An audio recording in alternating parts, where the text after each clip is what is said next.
Thank you రైతు మిత్రులు. Video అయితే లాస్ట్ వరకు స్కిప్ చేయకండి. మీకు డబ్బులు వస్తున్నాయా? మీరు వ్యవసాయం చేస్తుంటే డబ్బులు వస్తున్నాయా? ఒకటే ఆలోచించి వీడియో స్కిప్ చేయకుండా చూడండి, చాలా బాగుంటుంది. రైతు గురించే బాగా కష్టపడి ఆలోచించి వీడియో చేశాను. అందరికీ నా యొక్క మనవి, వీడియో చూడండి. కాబట్టి రైతు అప్పుడు ఏం చేస్తాడు చూశారు కదా, నేను మార్కెట్లో ఉండే మాట్లాడుతున్నా. రైతు ఏం చేస్తాడు అప్పుడు? ఒక జాబ్ చేసేటోళ్ళకు నష్టం కాదు, ఒక కూలీకి పోయేటోడికి నష్టం కాదు. మా అంటే ఒక 2-3 రోజులు కూలీ డబ్బులు రావు వాళ్ళకు, ఒకవేళ పని బంద్ అయితే. లేకపోతే ఆఫీస్ టైం బంద్ అయితే వాళ్ళకు ఒక 2-3 రోజులు డబ్బులు మాత్రమే రావు. కానీ ఇక్కడ రైతుకి ఏమవుతుంది? పంట మొత్తం కొట్టుకుపోవడం, పంట చనిపోవడం, మొత్తం నారు ఉంటే నారు పోవడం, పంట చేతికి వచ్చిన టైంలో ఇట్లాంటి తుఫాను వచ్చి మొత్తం తడిచిపోవడం, ఇలాంటివి జరుగుతాయి అన్నట్టు. అప్పుడు ఎంత నష్టం అవుతుంది రైతుకు? ఆ నష్టం మనం ముందు ఏం చెప్పుకున్నాం? తాళి కూస్తే బంగారం మొత్తం కుదబెడతాడు రైతు, అంతేనా కాదా? అవన్నీ మళ్ళీ రిటర్న్ ఎలా వస్తాయి? రావు కాబట్టి ఏమవుతుంది ఆడ? మళ్ళీ నెక్స్ట్ ఇయర్ ఆ పంట పోయింది, నష్టం వచ్చింది, అతని బంగారం, అతని గోల్డ్ అతనికి రాలేదు. అప్పుడు ఏమవుతుంది? రైతు అనేవారు నష్టపోతారు. ప్రభుత్వాలు ఏం చేస్తాయి? ఎకరానికి 5,000 10,000 ఇస్తామని ప్రకటిస్తారు, కరెక్టే. ఆ 5,000 10,000తో వాళ్ళ కొడుకు బిడ్డలకు పెళ్లి చేస్తాడా? లేకపోతే వాళ్ళ కొడుకులకు చదివించుకుంటాడా? లేదు. అప్పుడేమవుతుంది? భూమి అమ్మవలసిన పరిస్థితి ఏర్పడుతుంది. భూమి ఎవరు కొంటారు? క్వశ్చన్. వడ్డీ వ్యాపారం చేసేటోళ్ళు, కిరాణా షాప్ వాళ్ళు, ఫెస్టిలైజర్ షాప్ వాళ్ళు, మొబైల్ బిజినెస్ చేసేటోళ్ళు, జాబర్లు, వగరా పైన బతికే వాళ్ళు భూమి కొంటాడు. కొని ఏం చేస్తాడు? ఆయన మొత్తం కంచె పెట్టుకొని ఒక కౌలుకు, అంటే రైతు పరిస్థితి అక్కడెక్కడొచ్చింది? కౌలు చేసే పరిస్థితి వచ్చింది రైతుకు. 10 మందిని అన్నం పెట్టే రైతు కౌలు చేసుకునే పరిస్థితి వచ్చింది. మాట్లాడాలన్నా నాకు బాధ అనిపిస్తుంది. రైతు బతుకు చూడండి, రైతు బతుకు ఎక్కడొచ్చింది? ఒకళ్ళ భూమి మనం కౌలుకు చేసుకునేంత పరిస్థితికి వచ్చింది. మన భూమి పోయింది, నష్టం వచ్చింది, గోల్డ్ పోయింది, బంగారం పోయింది, అన్నీ పోయినాయి. మన బిడ్డను పెళ్లి చేయలేక మామూలుకి ఇచ్చి ఒక జాబులను ఇవ్వాలంటే 50 లక్షలు, 1 కోటి రూపాయలు వాళ్ళు ఇవ్వలేక, మన బిడ్డ చదువులు చదివించలేక, మన కొడుకులు చదివించలేక మనం ఏం చేస్తున్నాం? లాస్ట్కు ఇంకొల కిందికి పనికి పోవడం అన్నట్టు లాస్ట్కు. అది ఎలా? అది కూడా కొన్నాళ్ళే కొనసాగుతుంది. మళ్ళీ మన రెక్కలు ఉన్నంత వరకు మన రెక్కలు పడిపోతాయి. అప్పుడు ఏంది పరిస్థితి? రైతు పరిస్థితి చెప్పండి, మీరే చెప్పండి ఒకసారి.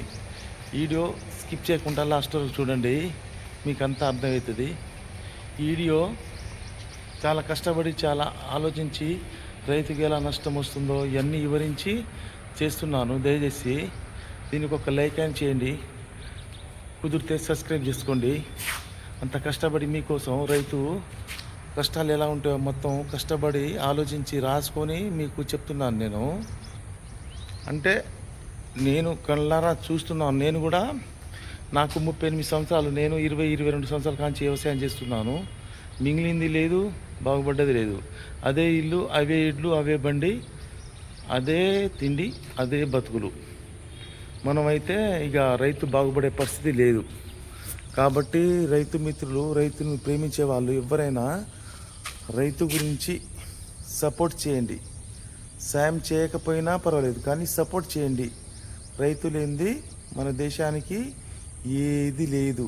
రైతుతోనే పని.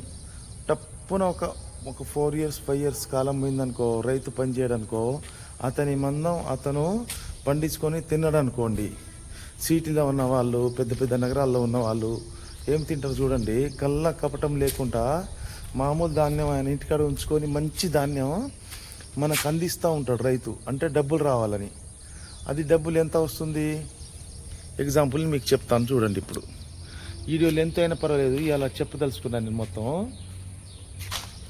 1 ఎకరానికి వరి పెట్టుబడి, నాటు కూలి 5,000, దున్నడానికి ట్రాక్టర్కి ఒక 6 నుంచి 7,000, మళ్ళీ దాంట్లో ఫెస్టిలైజర్, పైన మందు, మళ్ళీ కోత మిషను మళ్ళీ అది ఆరబెడటానికి మొత్తం 30 నుంచి 35 వేలు ఖర్చు వస్తుంది. అది లాస్ట్కు ఎన్ని క్వింటాలు వస్తుంది, మంచిగా చేతికి వస్తే తుఫాన్ గిట్ట వస్తే బాగా వర్షాలు వస్తే అటే పోతుంది. అది లాస్ట్కి ఎంత వస్తుందంటే మినిమం ఒక 40 నుంచి 50 వస్తుంది ఎకరానికి. అంటే కౌలు చేసే రైతుకు 10 వేలు ఒక ఎకరానికి. ఇక ఆడికాడికి ఆయనకు వరిగడ్డి కూడా మిగలదు. కాబట్టి చూడండి ఒకసారి, మనం ఏదో వేరే పని చేసుకొని ఒక 20 నుంచి 30 వేలు పెడితే బియ్యం వస్తున్నాయి, సంవత్సరం మొత్తం తింటాను హాయిగా. అలాంటిది రైతుకు ఎంత కష్టపడి అంత పండించి మార్కెట్కి తీసుకొచ్చి అమ్మితే అతనికి శూన్యం తప్పించి వేరే లాభం అయితే ఏం లేదు. ఒకసారి ఆలోచించండి, ఒక 10 ఎకరాలు వరి వేసినా కూడా అతనికి ఒక 1,00,000 నుంచి 2 లక్షలు మిగిలే అవకాశం కూడా లేదు. కాబట్టి మీరు ఆలోచించవలసిన విషయం ఇది.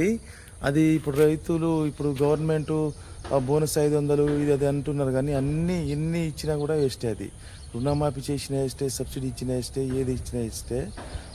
మనకు పరిగెత్తే సమాజం నుంచి మనం అంటే నేను గతంలో అప్పుడు ఎంత వేస్తారు సీఎంగా ఉన్నప్పుడు పత్తి అప్పుడు 7 నుంచి 8 వేలు ఉండే. ఇప్పుడు కూడా అదే రేటు ఉంది. అంటే 15 సంవత్సరాలు, 15 కాదు 16-17 సంవత్సరాలు అయింది.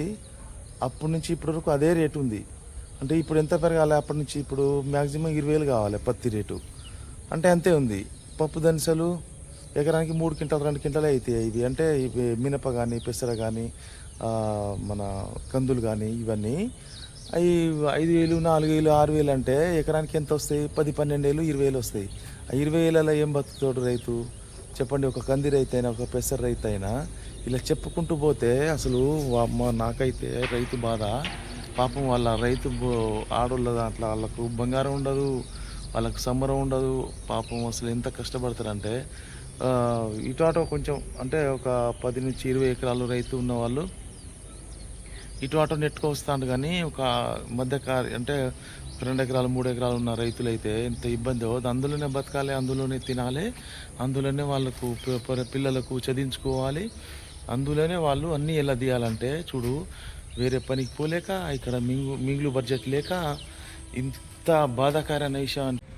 అప్పుడు రైతు అనేవాడు ఏం చేస్తాడు? ఆత్మహత్యకు గురి అవుతాడు.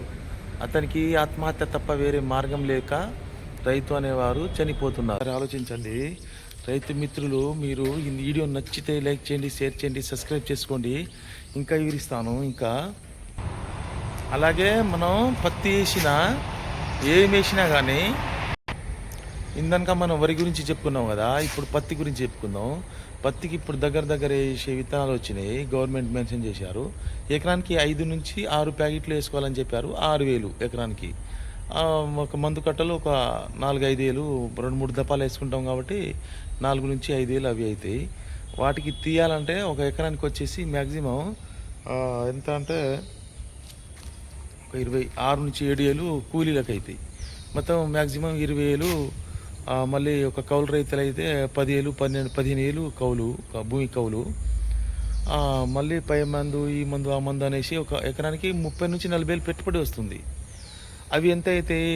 ఎకరానికి మంచి రైతు అయితే 7-8 క్వింటాలు అవుతాయి, మామూలు రైతు అయితే 5-6 క్వింటాలు అవుతాయి. అవి ఎంత ఉన్న రేటు? 7,000, 6,000 ఉంది.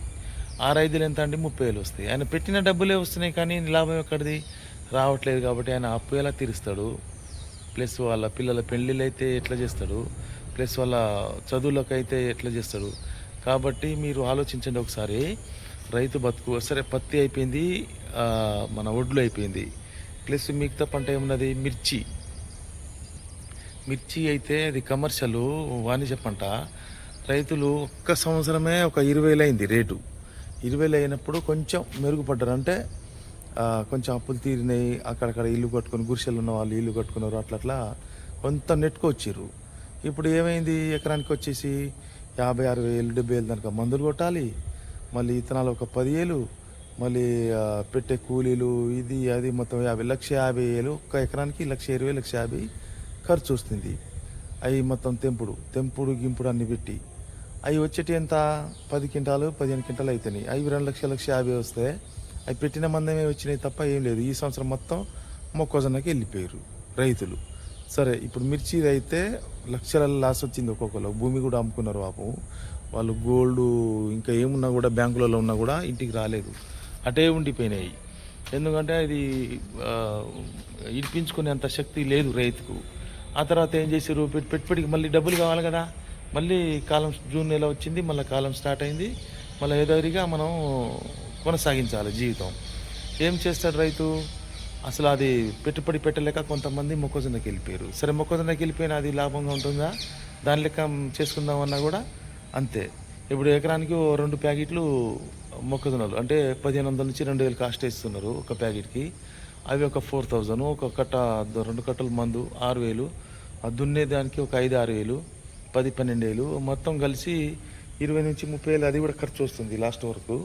మందులేసారు అంటే మంచిగా పండితే 20,000-30,000 ఖర్చు వస్తుంది. అది కూడా ఎంత అయితే ఎకరానికి యాసంగి మనం జనవరిలో కానీ నవంబర్లో వేస్తే 30-40 క్వింటాలు వచ్చే అవకాశం ఉంది. 30 క్వింటాలు అయ్యే అవకాశం ఉంది. ఇప్పుడు మాత్రం నాకు తెలిసింది 20-25 క్వింటాలు అవుతాయి. అంటే 2,000 పోతుంది. అది కూడా మంచి ఆరి తీసుకోపోతే. ఈలోపు ఇంకా గట్టిగా వర్షాలు పడితే తుఫాను వస్తే మాత్రం లోపలనే పోతుంది మొక్కజొన్న. 20 క్వింటాలు అయినాయి అనుకో సపోజ్ ఎగ్జాంపుల్గా. 20,000 అయితే అవి 2,000 బట్టి 40,000 వస్తాయి. మనం పెట్టింది ఎంత ఇక్కడ 30 దాకా పెట్టుబడి పెడుతున్నాం. ఒకవేళ కౌలు భూమి అయితే ఇంకో 10,000 ఎక్స్ట్రా అంటే 40,000 పెడుతున్నాం. అయ్యే 40,000 వస్తున్నాయి. ఆ మొక్కజొన్న కూడా ఎక్కడ మిగులుతున్నాయి? లేదు. అసలు నో ఛాన్స్. ఎక్కడ చూసినా కూడా రైతు బాగుపడే పరిస్థితి లేదు. నో ఛాన్స్ అంటే నో ఛాన్సే. ఒకసారి మీరు ఆలోచించి రైతుకు సపోర్ట్ చేయండి. రైతు బతుకు హీనంగా ఉండేది. అందరినీ 10 మందిని పిలిచి అన్నం పెట్టే రైతు మాత్రం అతను అసలు చేను కాడ తీసుకోపోతే ఇంత అన్నం తీసుకుపోయినా ఒక కూలోళ్ళు అన్నం తీసుకురాకపోయినా అన్నం తిని బిడ్డ అని ఇచ్చే గుణం ఒక రైతుకు మాత్రమే ఉంటుంది, ఎవరికైతే ఉండదు. ఇప్పుడు మనం ఎగ్జాంపుల్గా మనం ఒక షాపింగ్ మాల్లోనో బట్టల షాప్లోనో ఏదో ఒక షాప్లో పోతాం అనుకో, ఆకలితోనే ఉంటాం, వాళ్ళకి తెలియదు. ఆ ఓనర్ పోయి ఇంటికాడ పోయి తిని వస్తాడు, లేకపోతే ఆయన మంచి తిండి తింటాడు. మనకు లేదన్నా కూడా నువ్వు తిన్నావా తినలేదురా అని అంటాడు, కానీ ఆ డ్యూటీ ఎక్కంటాడు కానీ ఇవన్నీ అడగడు. అదే రైతు అయితే పని చేసుకుంటా తిన్నావా బిడ్డ అని ప్రేమతోని పలకరించి అన్నం పెట్టేవాడే రైతు. బాయ్. వీడియో నచ్చినట్టయితే లైక్ చేయండి, షేర్ చేయండి, సబ్స్క్రైబ్ చేయండి. థ్యాంక్ యూ రైతు మిత్రులు. అందరూ బాగుండాలి, అందులో మనం ఉండాలి, ముఖ్యంగా రైతులు బాగుండాలి. Thank you.